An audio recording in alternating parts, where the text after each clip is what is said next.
Stephen Jay Gould is a professor and historian of science at Harvard University.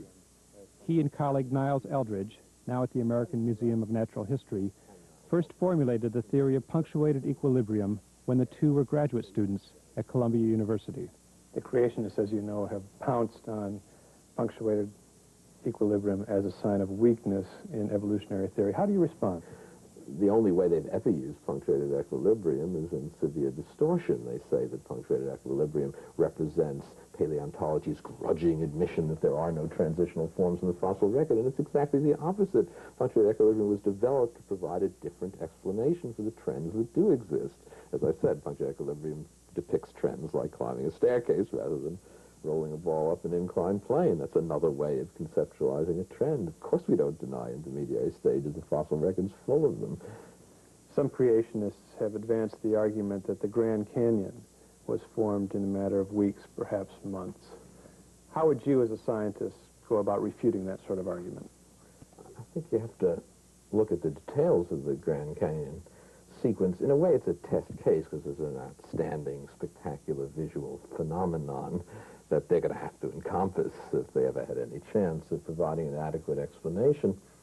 I suppose what they have to say is that this deep canyon was opened by some kind of catastrophe that took the Earth's surface and split it apart. But that's not the issue with the Grand Canyon. The issue with the Grand Canyon is that you have thousands of feet of strata that have been adequately geologically dated and that represent a vast stretch of time. You have fossils throughout that sequence which are arranged vertically in the same sequence as the fossil record displays throughout the Earth. Now, what possible interpretation could you give to that invariant fossil sequence except that it represents time? Whether or not you think it represents evolution, it certainly represents time. There's no other way to explain why you only get invertebrates in the lowermost strata, and then you begin to pick up certain vertebrate life, and then you begin only later, after the Grand Canyon sequence, to pick up mammal life.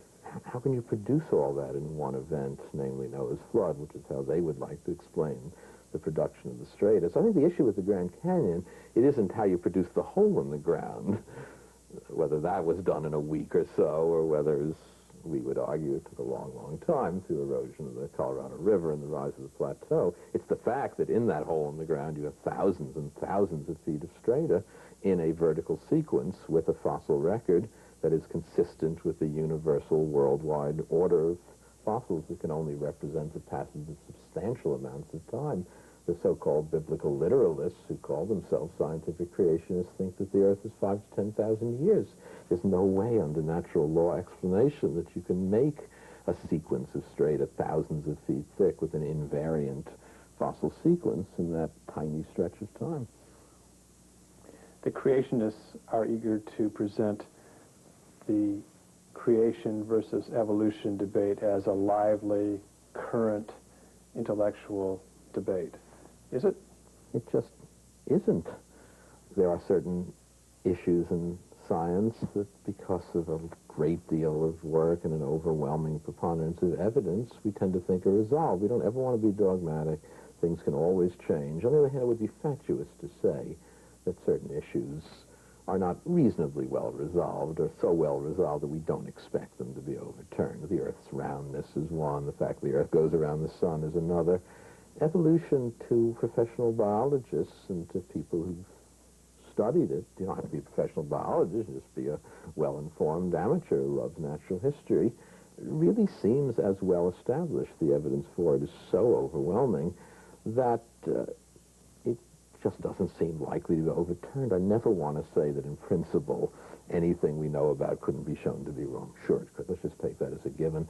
I once defined a scientific fact, somewhat facetiously, but I'll stick to it, that a scientific fact is something that's confirmed to such a high degree that it would be perverse to withhold one's provisional assent. Well, I think that's a fair definition. Under that definition, evolution is as factually established as anything we know for a whole set of reasons, including, let's quickly go through the three main reasons. One is the evolution that takes place all around us, in the domestication of dogs, and the production of crop plants, and the development of DDT resistance by insects, and the development of antibiotic resistance by microbial organisms. Creationists can't deny that. They just say that's too small scale, but it doesn't extrapolate to large-scale change. But we have evidence of large-scale change in the fossil record. It's a canard that there are no intermediary forms in the fossil record. We wish we had more of them. There are many gaps in the fossil record, but there are wonderful intermediate sequences. The evolution from reptiles to mammals is beautifully documented. The evolution of whales from terrestrial mammals is gorgeously documented through intermediary stages with big legs, with little legs, with no legs. Even human evolution, which is in a sense surprising because humans were never very common and humans don't fossilize very well, but we spent a lot of time looking for them. It's an excellent fossil record, starting with Australopithecines 4 million years ago that had 1/3 to 1/4 our cranial capacity. So the fossil record is full of intermediary stages. How else can you interpret them? And the third bit of evidence we have is the signs of oddities and imperfections that record pathways of historical descent. I once wrote a book called The Panda's Thumb. That was one of my examples. The panda actually has a strange thumb-like structure built out of a wrist bone because its true anatomical thumb was committed due to its past history as a carnivore.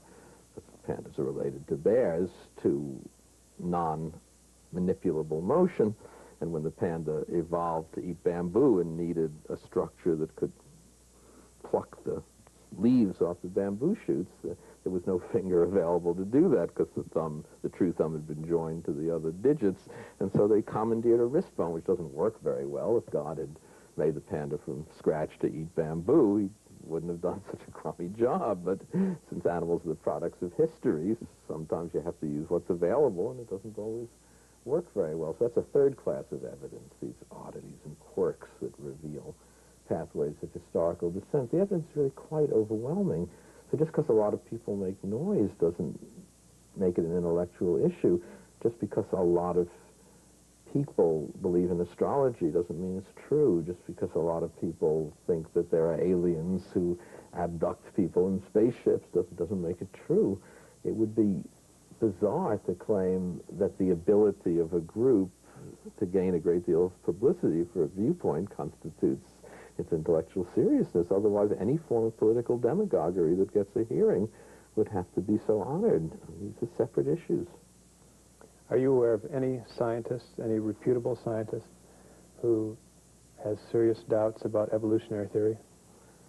It's so hard to go into the psychology of individual human beings. The scientific community in America is a few million people. There are a couple, I don't deny that, of people who have scientific credentials who for some reason of their personal psychology or their personal religious beliefs have chosen to doubt evolution. There are also a few people with literary credentials who hate every bit of literature that's ever been written, and there are artists who would spit on any painting.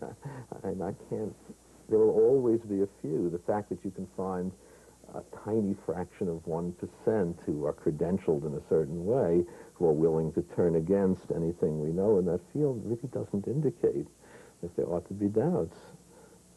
What has been the effect of this creationist controversy on the scientific community? We're in a difficult, annoying situation. I mean, if you're in a profession and you have anti-intellectuals invoking the rich anti-intellectual traditions of a culture to snipe unfairly, illogically, and dishonestly without taking points of view into account or the evidence into account, life is very short. Careers are 40 years long. And if you have to spend a large amount of that time engaged in effectively non-intellectual work, you get a little annoyed. You might have to do it because you have a certain public responsibility, but we're not on the defensive in any intellectual sense. We're on the defensive because it's annoying to have to spend large amounts of time engaged in non-intellectual work. Time's too short. Time's too precious. There's a world of exciting research to be done out there, and somebody has to take a year off to fight creationist illogic, then that's time lost, even if it has to be done. Professor Stephen Jay Gould, thank you very much. Although scientists at the leading universities and research institutions have sought to refute the scientific claims of creationism, the creationist controversy continues at the local level, in communities, schools, and on school boards across the country. The fact is that evolution has never been observed, and there is still no explanation of how it is accomplished. The fact is that chemistry has failed to find any trace of force active enough to This is just one more example of this board majority's desire to insert non-educational religious right propaganda into Vista School's curriculum. This whole issue is based on a faulty myth which has never been placed closely connected with evolution. And evolution has been oppressing children for the last 50 years by imposing its views through the school. And I certainly don't want someone else's belief about creation taught to my children. We need to make sure that the common ground is understood. And in Vista, California, just north of San Diego, the creationist controversy transformed sleepy school board meetings into standing room-only debates and exposed a community bitterly divided over the mission of public education itself. One measure of Vista's conservatism is the fact that it, alone among its neighbors, voted for Republican incumbent George Bush in 1992. The rest of San Diego County voted Democratic for the first time. Also in November of 1992, Vista elected a religiously conservative majority to its school board.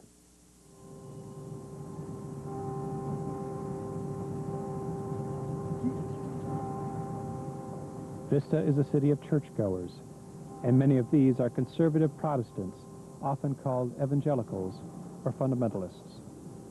These Christians believe in the inerrancy of the Bible, and they interpret it literally. Increasingly, they are turning to political activism in hopes of making this a nation under God. Following the 1992 elections, religious conservatives claim to have captured majorities on 2,200 of the nation's 16,000 school boards. On the Vista board, John Tyndall and Joyce Lee joined incumbent Pt.3 Holliday to form a 3-2 voting bloc. Passes 3-2.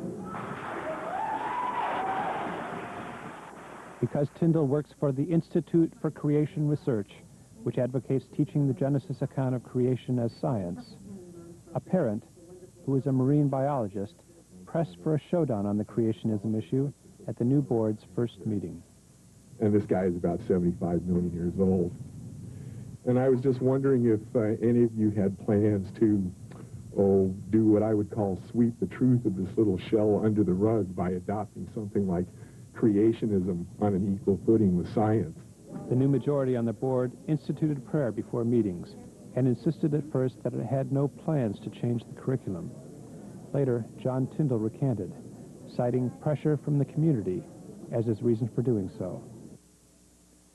Tyndall proposed that Of Pandas and People, a book critical of evolution, be considered as a supplement to high school biology texts.